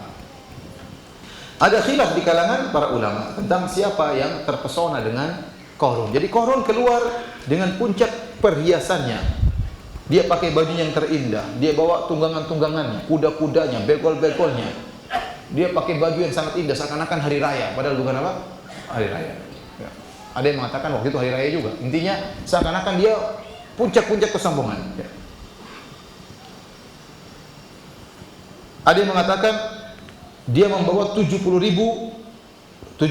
anak buah. Anak buahnya banyak, berapa orang? 70.000. Disebutkan sebagai ahli tafsir, Allah alam bisawab akan kebenarannya. Ya. Akhirnya ada yang mengatakan, orang kata Allah, qala alladziina yuridunal hayatad dunya ya laita lana mithla ma utiya Qarun. Berkatalah orang-orang yang menghendaki dunia, seandainya kita diberikan oleh Allah sebagaimana diberikan kepada Qarun. Nah, orang ini siapa? Ada khilaf, ada sebagian berpendapat mereka ini orang kafir.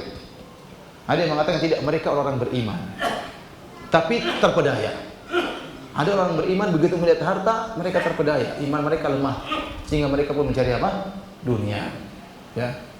Oleh karena hati-hati ikhwan, kalau kita melihat suatu kemewahan, maka kita mengatakan Allahumma la aisha illa aishul akhirah. Ya Allah, tidak ada kehidupan yang hakiki kecuali kehidupan apa? Akhirat. Itu udah, itu dunia akan hidup. Punya rumah banyak, hisabnya tambah panjang.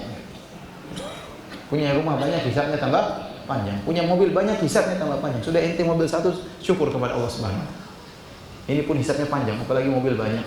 Katakan sungguhnya kehidupan yang terbaik, kehidupan yang hakiki adalah kehidupan apa? Akhirat, sehingga tidak terpedaya. Jadi ada yang mengatakan mereka orang kafir, ada yang mengatakan mereka adalah orang beriman yang terpesona dengan kemewahan tersebut. Adapun orang-orang yang berilmu, mereka adalah orang-orang yang berilmu dari kalangan Bani Israel, ya. Maka mereka menasihati orang-orang yang tadi ingin kaya seperti Qarun. Kata mereka, wailakum thawabullahi khairun liman amana wa amila shalih. Celaka kalian, jangan berharap seperti Qarun. Ingat, pahala Allah lebih bagus daripada itu. Kata Allah, wala yulaqaha illa sabirun, dan tidak ada yang mendapatkannya kecuali orang-orang sabar. Ada yang mengatakan apa yang dimaksud dengan wala yulaqaha, tidak mendapatkannya. Ada yang mengatakan tidak mendapatkan surga kecuali orang yang bersabar dalam beramal, bersabar dalam menghadapi kesulitan, bersabar dalam meninggalkan kemaksiatan. Ada yang mengatakan tidak, bukan mendapat surga, tapi tidak mengucapkan hal itu kecuali orang yang bersabar. Susah seorang meyakini dalam hatinya bahwasanya pahala Allah lebih baik daripada dunia dan seisinya. Ini berat. Kemudian dia nasihatkan kepada orang lain. Ya akhi, ente jangan beli mobil ya akhi. Pahala Allah lebih baik daripada ini. Buat ente aja. Orang goyang. Karena sebagian orang bilang itu orang enggak zuhud, orang gitu ya.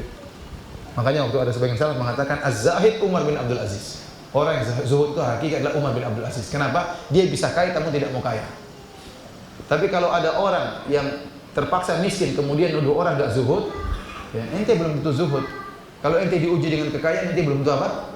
Zuhud. Maka enggak usah ngajak-ngajak orang. Itu bilang ya. Kalau yang diuji dengan kekayaan bisa zuhud, itu orang yang apa? Hebat. Ya. Oleh karenanya, ya, orang ini mereka yang hebat, mereka memang tidak usah berharap seperti Qarun. Ganjaran Allah lebih baik. Mereka keluarkan dengan penuh keyakinan dari hati mereka. Orang meyakini bahwasanya ganjaran Allah lebih baik dari dunia dan seisinya. Ini orang yang sabar, kata Allah Subhanahu wa taala.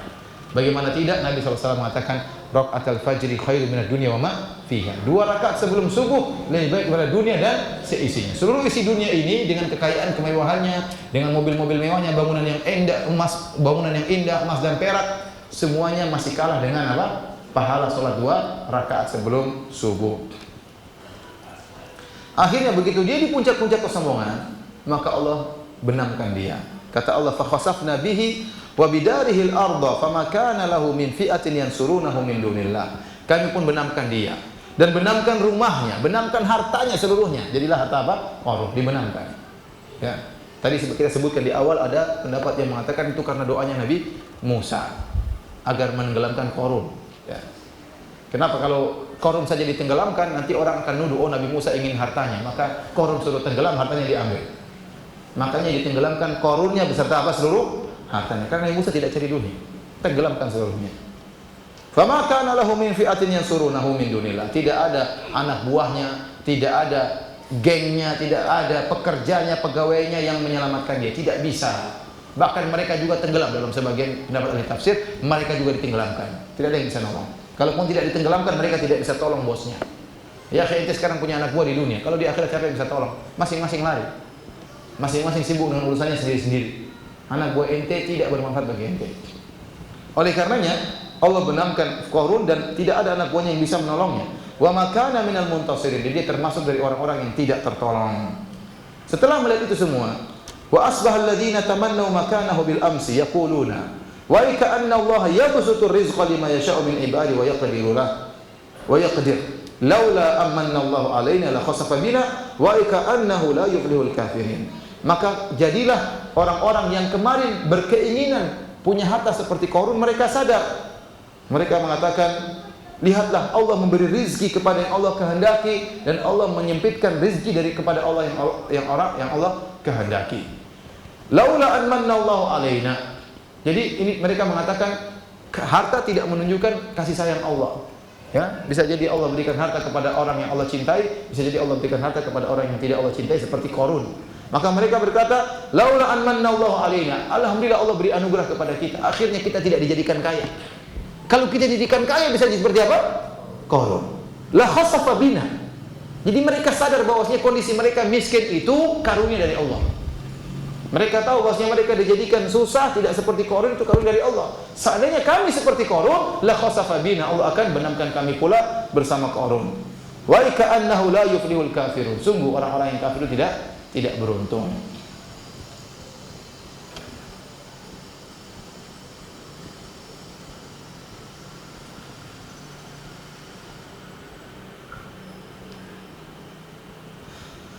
Baik, hadirin dan hadirat yang dirahmati Allah Subhanahu wa taala. Kemudian Allah berfirman, "Tilka darul akhiratu naj'aluha lil ladzina la yuriduna uluwan fil ardi wala fasadan wal aqibatu lil muttaqin." Itulah negeri akhirat yang kami jadikan untuk orang-orang yang tidak menghendaki ketinggian di bumi dan tidak menghendaki kerusakan di atas muka bumi. Wal aqibatu lil muttaqin, dan kesudahan yang baik bagi orang yang bertakwa. Jadi kata Allah, surga itu tidak boleh buat orang yang sombong dan tukang maksiat. Jadi uluwan fil artinya sombong, fasadan maksudnya maksiat. Kami berikan surga tersebut kepada orang yang tidak sombong, yang tidak cari kesombongan dan tidak mencari kemaksiatan.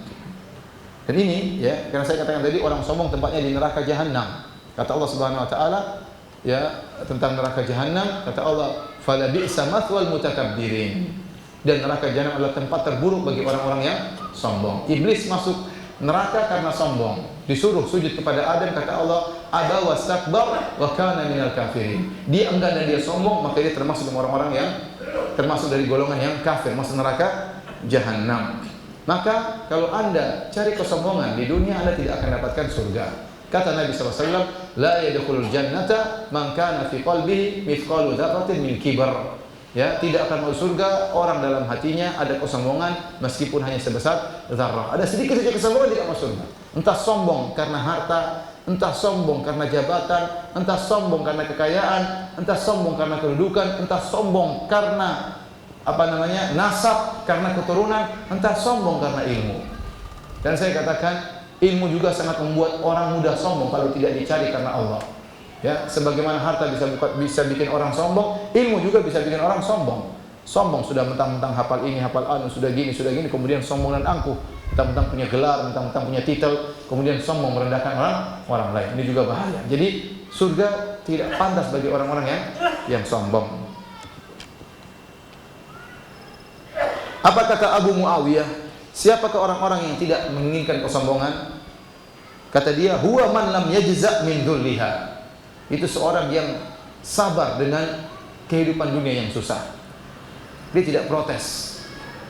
Kalau dia protes berarti dia cari ketinggian. Walam yunafis fi izziha, dan dia juga tidak bersaing dengan orang-orang kaya. Kalau dia kaya, dia tidak menyaingi yang lain. Ini orang yang tidak mencari ketinggian.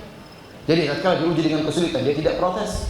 Kalau dia pun kaya, dia tidak ingin menyaingi kekayaan orang lain. Orang itu punya rumah dua, saya punya rumah 3. Orang itu punya mobil 2, saya ingin punya mobil 3, ngalahin dia. Ini juga tidak berhak untuk masuk surga. Kenapa? Dia mencari ketinggian di dunia. Wa arfa'uhum indallahi asyadduhum tawadhu'an, dan orang yang paling mulia di sisi Allah, yang paling tinggi di sisi Allah adalah yang paling tawadhu. Semakin Anda merendah karena Allah, semakin Anda tinggi di sisi Allah di hari kiamat kelak. Disebutkan oleh Al-Qurtubi, wa rawa Sufyan ibnu Uyainah. Sufyan ibnu Uyainah meriwayatkan an Ismail bin Abi Khalid, dari Ismail bin Abi Khalid. Qala, dia berkata, marra Ali bin Husain, yaitu Ali bin Husain lewat, wa huwa raqibun ala masakin, dalam kondisi sedang naik tunggangan, dia melewati orang-orang miskin. Ali bin Husain. Kemudian yakuluna kisaran lahum, orang-orang miskin tadi sedang makan makanan sisa-sisa, ya. Orang miskin, mereka mungkin ada makan sisa-sisa, mereka makan. Fasallama alaihim, dan di antara tawadhu'nya Ali bin Husain, maka dia beri salam kepada mereka, assalamualaikum, kepada orang miskin. Fada'auhu ila ta'amihim, akhirnya mereka undang, ayo makan bareng kami. Makanan apa? Sisa-sisa. Sementara Ali bin Husain punya memiliki kekayaan. Maka waktu dia diundang untuk makan bersama mereka, dia pun baca firman Allah, tilka darul akhiratu naj'aluha lil ladzina la yuriduna 'uluwan fil ardi. Surga kami berikan kepada orang yang tidak menginginkan kesombongan di atas muka bumi, yang tidak menginginkan ketinggian di atas muka bumi. Tsumma nazala wa akala ma'ahum. Kemudian dia pun turun, dia makan bersama mereka dengan tawadhu. Makan dengan orang miskin dengan makanan yang sangat sederhana. Tsumma qala, kemudian dia berkata, qad ajabtukum fa ajibuni. Saya telah memenuhi panggilan kalian. Sekarang gantian kalian harus memenuhi panggilanku. Fahamalahum ila manzilihi fa at'amahum wa kasahum wa sarafahum. Maka dia bawa orang miskin tadi ke rumahnya, dikasih makan yang enak, dikasih pakaian, dikasih duit bagi mereka. Jadi ikhwan dan akhwat yang dirahmati Allah Subhanahu wa taala, seorang berusaha tawadhu dan menjauhi kesombongan, dan itu terkadang dipaksa. Caranya jangan pakai pakaian yang mewah terus. Makanya dalam hadis Rasulullah SAW mengatakan al-badadatu minal iman. Al-badadatu artinya pakaian yang cuek, kurang rapi, itu dari iman. Bukan berarti tidak rapi terus, tapi terkadang-kadang kita biasa-biasa saja. Terkadang kita pakai yang sederhana, tidak usah necis-necis terus, ya. Kenapa? Kalau necis terus nanti kadang-kadang jadi apa? Sombong, ya. Jadi pakaian yang kadang-kadang terkadang santai aja, jangan terlalu apa? Necis. Ini kata Nabi, al-badadatu minal iman. Cuek-cuek itu apa? Kesederhanaan dari apa? Dari keimanan. Kenapa kita paksa diri kita untuk apa? Tidak sombong, ya. Tidak sombong. Ya kalau ente punya mobil mewah, terkadang naik mobil yang sederhana, ya, supaya ente merendahkan diri ente. Terkadang ente bergaul sama orang miskin, ngobrol sama mereka, makan sama mereka, makan makanan yang murahan misalnya. Jangan maunya makan yang berkelas, maunya di hotel, maunya ini, itu makanan ini harganya sekian, notanya sekian, ngapain? Jadi bikin apa? Sombong. Gara-gara makanan jadi apa? Sombong. Pamer-pamer lagi, jangan. Nah, jadi terkadang kita boleh makan enak, tidak dilarang, tapi terkadang kita memaksakan diri kita untuk apa? Merendah. Mungkin kita selalu tidur di hotel, terkadang sekali-sekali di losmen yang murahan, tidak apa-apa, untuk melatih diri kita supaya tidak sombong. Terkadang sekali-sekali numpang sama teman, numpang, tidak apa-apa, untuk melatih apa, jangan sampai terbawa. Karena kalau sudah terbiasa seperti itu, terkadang secara kita tidak sadar kita digiring pada kesombongan. Karena harta itu, kedudukan sangat mudah menggiring orang pada kesombongan. Ingat, surga itu hanya bagi orang-orang yang tidak menginginkan apa? Kesombongan dan ketinggian di atas muka bumi. Demikianlah hadirin hadirat yang dirahmati Subhanahu wa taala, ya, kisah tentang Qarun bisa kita sampaikan pada kesempatan kali ini. Kalau yang bertanya, saya persilakan. Wallahu taala alam bisawab. Waalaikumsalam warahmatullahi wabarakatuh.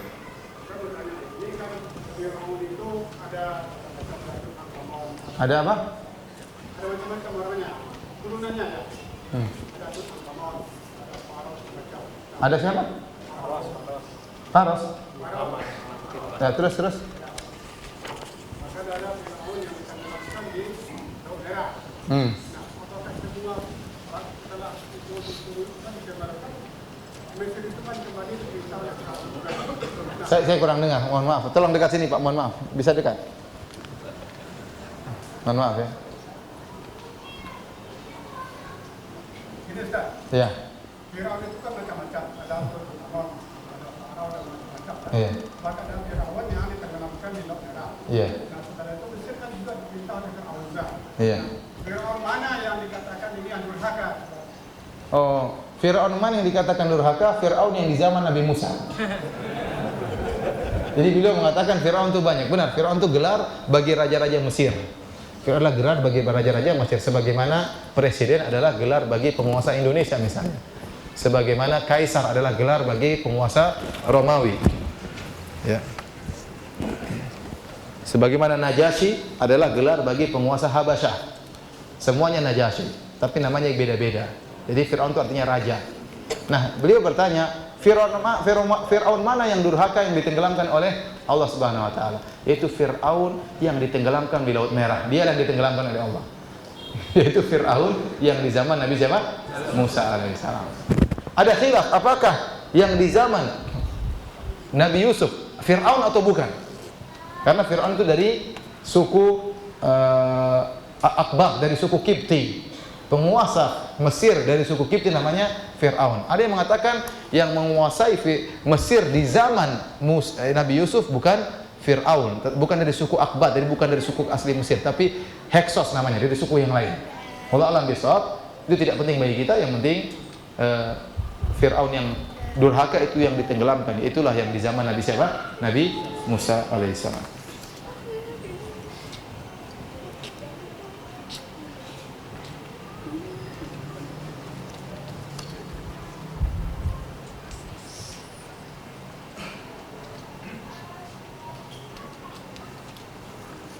Ada yang bertanya? Ya. Siapa? Siapa? Wallahu a'lam bishawab. Saya tidak tahu ya, wallahu a'lam. Tapi istrinya Fir'aun ya wanita salehah ya. Ya, Allah sebutkan dalam Al-Qur'an ya. Daraballahu mathalal ladzina amanu imra'ata Fir'aun. Allah memberikan perumpamaan kepada orang yang beriman tentang istrinya apa? Fir'aun. Idz qalat Rabbi binili indaka baitan fil jannah. Tatkala dia mengatakan, ya Rabbku, bangunkanlah aku istana di surga.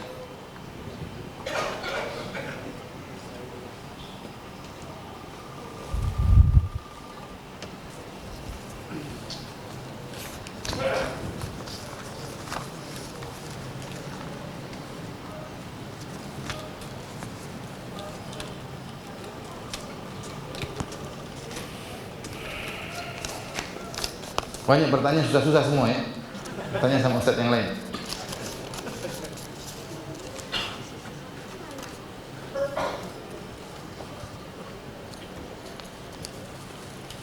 Saya pernah mengajarkan suatu kebid'ahan dan dijalankan satu kelompok. Namun saya sudah mencoba menghentikan, namun tetap dijalankan. Apakah kita berdosa akan hal tersebut? Tidak. Kalau sudah bertobat dan sudah merasa menasihati, maka tidak berdosa. Ya. Karena sudah bertobat. Kalau tidak bertobat yang jadi masalah. Dan ingat, bertobat dan berusaha menasihati.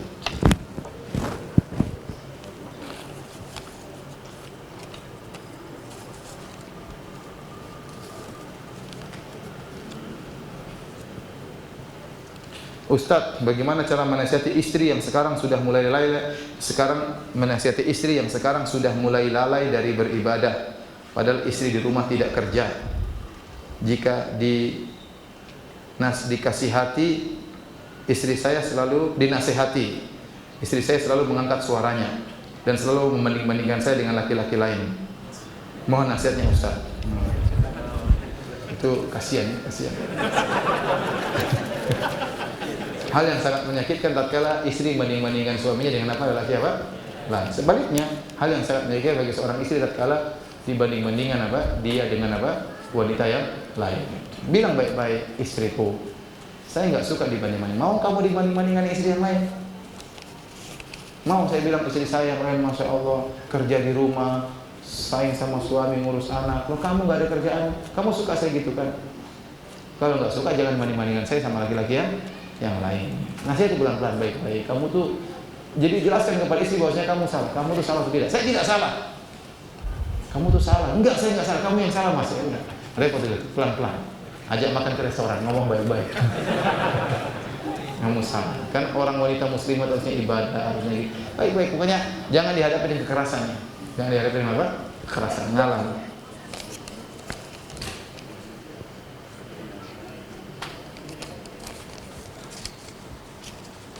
Orang miskin bisa jadi sombong, orang kaya bisa jadi sombong. Bagaimana menyikapi kesombongan?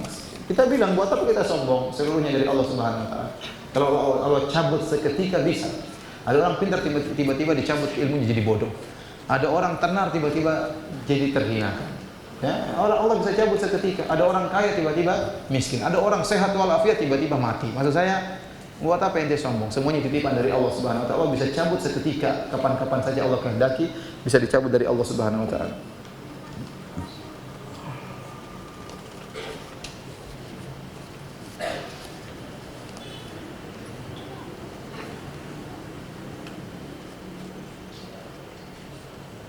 Bagi kaum wanita lebih baik salat berjamaah di masjid-masjid seperti laki-laki atau salat di rumahnya.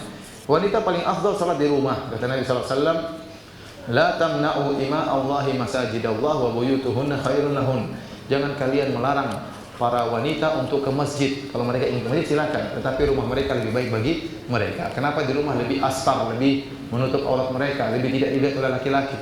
Makanya Rasulullah SAW mengatakan, khairu sufufir rijal awwaluha wa syarruha akhiruha wa khairu sufufin nisa akhiruha wa syarruha awwaluha. Sebaik-baik saf lelaki adalah paling depan, dan yang paling buruk saf salat lelaki adalah paling belakang.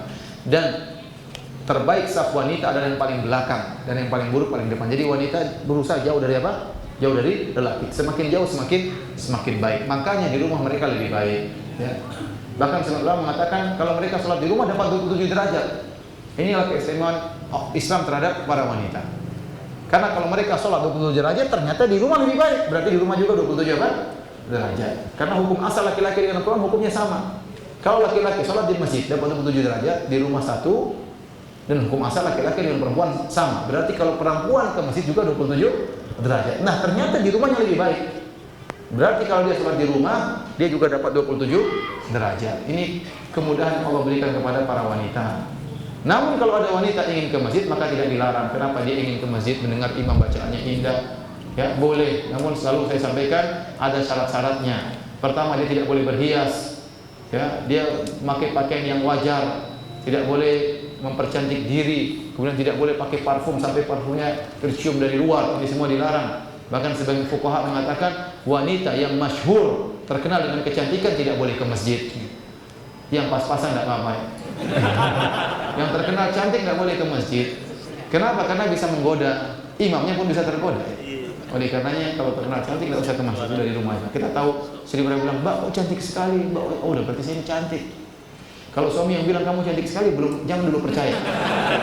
Tapi kalau orang setiap ketemu kamu cantik, oh berarti memang kita ini sangat cantik. Ya sudah, berarti kita harus apa? Jangan sering ke masjid. Kalaupun ke masjid maka dengan jilbab yang syar'i. Kalau bisa pakai cadar, ya. Kalau bisa artinya agar tidak memfitnah orang lain. Tapi kalau tidak begitu cantik, tidak apa-apa.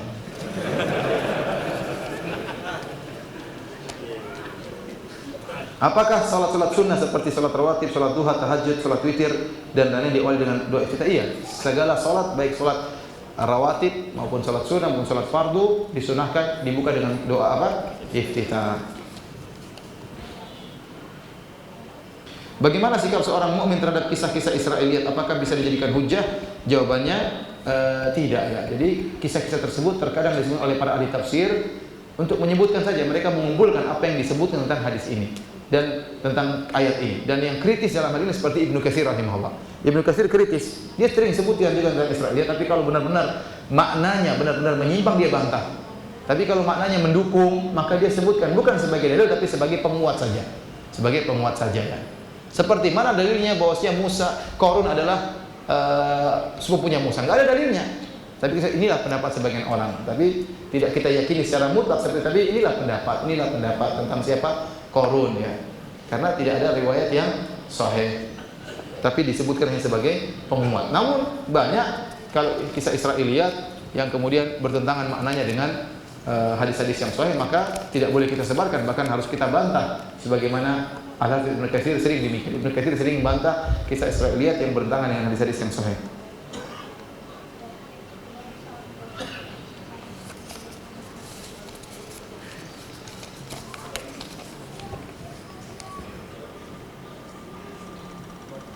Kenapa?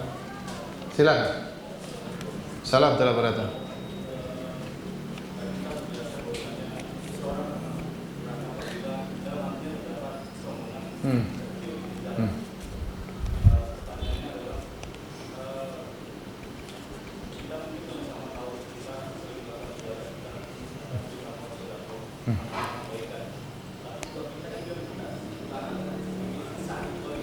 Ada sedikit apa?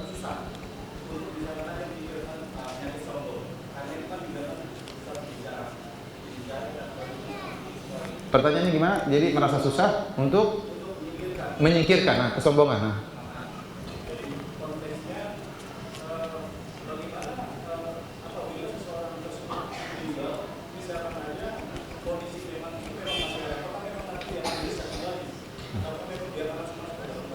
Jadi kita dalam memandang hadis-hadis ancaman, ya, kita juga perlu memandang hadis-hadis yang memberi kabar gembira, ya. Dan intinya nanti hari kiamat ada namanya hisab dan timbangannya. Mungkin dia pernah sombong itu dosa, mungkin dia pernah ikhlas itu pahala, nanti ditimbang oleh Allah Subhanahu wa taala. Ya, bukan berarti orang mati ada sombong sendiri tidak pasti masuk neraka, tidak demikian. Jadi ini ancaman, berarti ini dosa. Maksudnya ini adalah dosa, bukan berarti ada orang sombong pasti masuk apa? Neraka. Mungkin dia sombong suatu saat, dia sombong dari sisi ini, dalam sisi yang lain dia tidak sombong, dalam sisi lain dia tawadhu, dia pelit dalam satu hal, dalam sisi lain dia apa? Berinfak, ya. Seperti itulah manusia, isinya maksiat dan apa? Kebaikan. Makanya ada namanya yaumul hisab, untuk mengklasifikasikan setelah diaudit mana kebaikan dan mana keburukan. Setelah itu baru diletakkan dalam timbangan. Jadi seperti itu, tidak sesaklek seperti tadi. Begitu ada langsung pasti masuk neraka, enggak, ya. Adapun bagaimana cara kita menyingkirkan? Tadi kita katakan, ya, bahwasanya kita yakin ini semuanya dari Allah Subhanahu wa taala. Apa yang mau kita sombongkan? Semuanya dari Allah Subhanahu wa taala. Anda lahir dari tidak ada menjadi ada. Terus apa yang mau Anda sombongkan? Anda dulu tidak ada. Hal ata 'alal insani hinun minad dahri lam yakun syai'an madhkura. Bukankah telah datang kepada manusia di mana suatu masa mereka sama sekali bukan sesuatu dan tidak disebut-sebut. Anda 100 tahun yang lalu bukan cuma tidak ada, disebut pun tidak ada. Tidak ada yang pernah nyebut Anda. Siapa namanya coba? Siapa? Evi. Levi. Ren. Nevi. Ya. Nevi 100 tahun yang lalu gak ada yang sebut. Terbetik dalam pikiran Bapak Ibu pun tidak terbetik. Kenapa? Belum ketemu Bapak Ibu. Jadi terus apa yang kita sombongkan? Dulu kita gak ada, bahkan disebut pun tidak ada. Oleh karena ada seorang pernah berkata kepada seorang salaf, tahukah kamu siapa saya? Maka salaf terus mengatakan, saya tahu kamu. Kamu itu dalam perutmu ada tai. Ya, maksudnya tidak sombong. Ya. Kalau kamu mati jadi bangkai seperti itu. Terus mau sombong apa? Terus kita ingat, terkadang kita ini sombong yang tidak tepat. Masih punya mobil 100 sudah sombong. Kalau ente punya mobil 100 mungkin lah ada sombong-sombong yang sedikit. Ini kadang baru punya sedikit sudah apa? Sombong. Sampai ada yang bertanya sama saya, Ustaz, saya kok belajar ilmu agama kok saya sombong? Waktu pengajian begini, saya bantah. Apa yang ente mau sombongkan? Bahasa Arab tidak bisa, Quran juga tidak hafal, tidak pernah jadi ustadz, kemudian sombong apanya? Lihat orang-orang anak Madinah, anak kecil sudah bisa bahasa Arab, ente nggak bisa apa-apa, terus mau sombong. Mereka saja tidak sombong-sombong, sejak kecil tahu bahasa Arab, mereka tidak sombong. Jadi maksudnya terkadang kita sombong tidak pada tempatnya itu. Dengan begitu kita, ente dihormati orang, ente bisa dakwanya diterima, ente bisa bersedekah, semuanya dari Allah Subhanahu wa taala. Nabi mengatakan apa? Wallahi laula Allah mahtadaina wala tasaddaqna wala sallaina. Demi Allah, kalau bukan karena Allah kami tidak akan dapat hidayah. Ini Nabi bilang begitu. Kami tidak akan bisa salat, kami tidak akan bisa bersedekah. Maka semuanya dari Allah Subhanahu wa taala.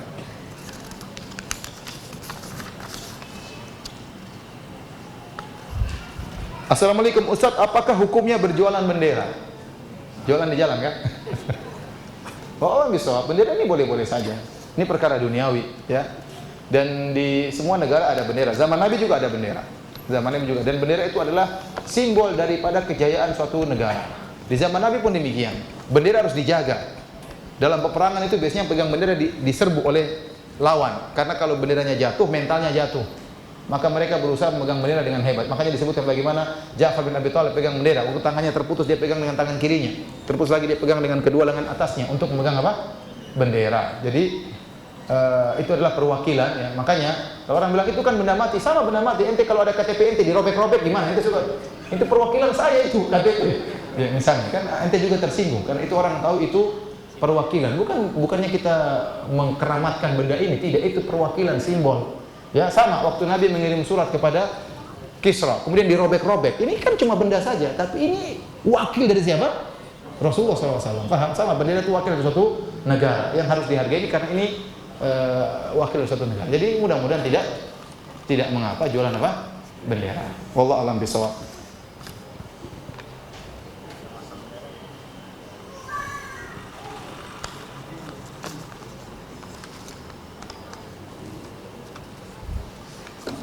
Ustaz, apakah benar pada zaman jahiliyah Umar pernah mengubur anak perempuannya sendiri? Setahu saya riwayatnya lemah ya. Setahu saya riwayatnya lemah. Allah alam bisawab. Saya perlu cek lagi. Demikian saja para hadirin hadirat yang dirahmati Allah Subhanahu wa taala, kajian kita pada kesempatan kali ini. Mudah-mudahan bermanfaat dan semoga bisa kita amalkan dalam kehidupan kita sehari-hari. Kurang lebihnya saya mohon maaf. Subhanakallah bihamdik asyhadu an la ilaha illa anta astaghfiruka wa atubu ilaik. Assalamualaikum warahmatullahi wabarakatuh. Hai, sahabat Ammar TV, sudah lihat kan videonya? Masya Allah bukan? Insya Allah videonya bermanfaat ya. Yuk bantu dakwah kami dengan menyalurkan zakat, infak, dan sodako ke rekening kami. Insya Allah donasi teman-teman akan digunakan untuk biaya peralatan dan operasional dakwah Ammar TV. Terima kasih ya sudah nonton video kami. Jangan lupa like, komen, dan share video-video kami. Jazakumullah khairan.